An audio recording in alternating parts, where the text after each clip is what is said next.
పదండి పనియండి, ఫాస్ట్గా పనియండి.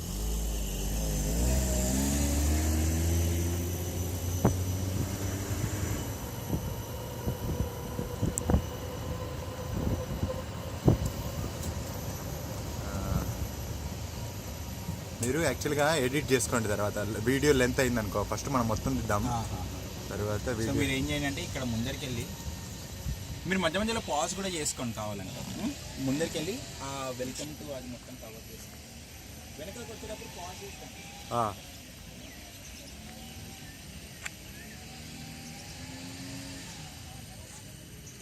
నేను ఆ పై దాకా that should also come correct. Then you pause it come back.